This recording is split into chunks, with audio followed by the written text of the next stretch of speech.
Yang hari ini, yang dahulunya mungkin bekerja cukup 30 jam seminggu, pendapatan 6,000, hari ini hanya bekerja mungkin seminggu dalam sebulan. Macam-macam program majikan buat sekarang ni. Kurangkan itu, kurangkan ini sebagainya. Jadi mereka bukan loss of employment, tetapi pendapatan jatuh. Isu tentang pelaksanaan program-program kerajaan ni sebenarnya juga merupakan satu isu yang agak berlarutan. Kita dengar tentang sejauh mana kita dapat melaksanakan apa yang kita janji. No doubt, dalam konteks yang penstrukturan ekonomi mungkin lebih mencabar. Penstrukturan ni maksud saya kita nak tingkatkan tahap aplikasi teknologi, kita nak turunkan kebergantungan kepada pekerja asing, kita nak buat infrastruktur internet yang capai di mana-mana. Ini isu struktur yang besar. Dalam konteks semasa lah, setidak-tidaknya because saya sekarang ni dipinjamkan untuk bertugas di Majlis Tindakan Ekonomi, satu yang pasti yang because I've seen it myself lah, iaitu dalam konteks pentadbiran awam, terdapat satu unit yang dikenali sebagai laksana. Unit ini basically bertanggungjawab untuk membuat pemantauan, perlaporan dalam konteks sejauh mana berapa ramai orang dapat, berapa banyak yang telah diagihkan seperti yang disasarkan dan sebagainya. Tapi walaupun ada pemantauan begitu, satu aspek negara kita yang mungkin uniquely Malaysia ataupun mungkin banyak di negara-negara membangun dan miskin lah, iaitu ketersediaan data yang lengkap.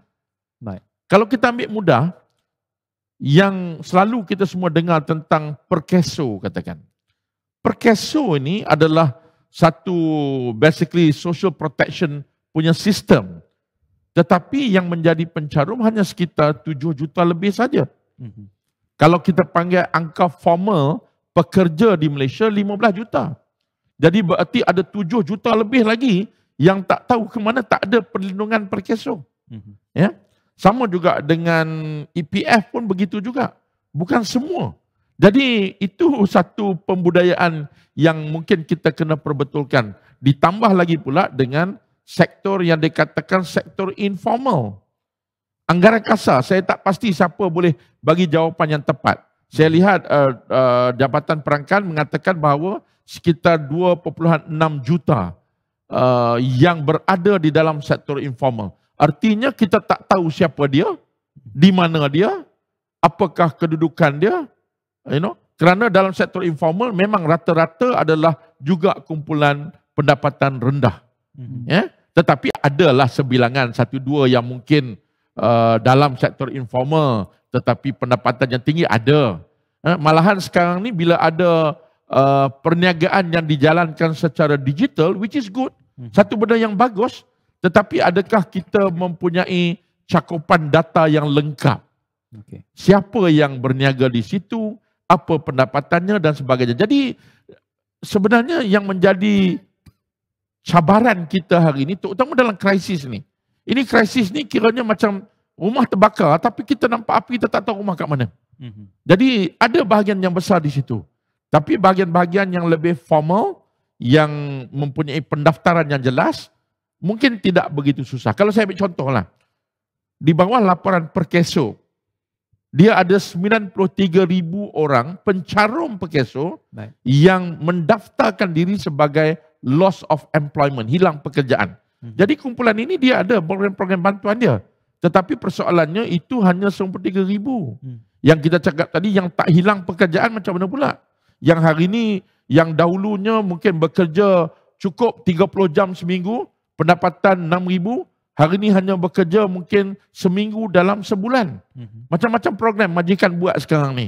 Kurangkan itu, kurangkan ini sebagainya. Jadi mereka bukan loss of employment, tetapi pendapatan jatuh. Sebab itu bagi saya, kalau bolehlah dalam krisis ini, untuk seketika kita keluar dulu daripada sempadan B40, M40 semua ni.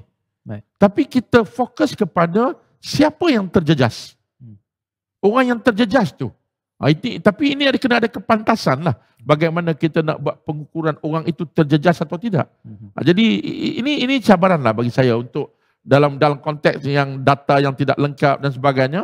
Dan mungkin kadang-kadang orang Malaysia, YB sendiri dulu masa Timbalan Menteri Kewangan, saya ingat antara asas mengapa GST nak diperkenalkan ialah kerana yang membayar cukai pun sebenarnya dari yang bekerja tu pun hanya 2 juta lebih aja. Jadi berarti, tapi this is not the time. Saya bukan kata sekarang nak kena GST. Tetapi persoalannya ialah dari segi kaedah maksudnya awam lah. Public expenditure, public punya support dan sebagainya. Ketidakcukupan data ni memang dikenal pasti. Dan we hope that we can solve that problem.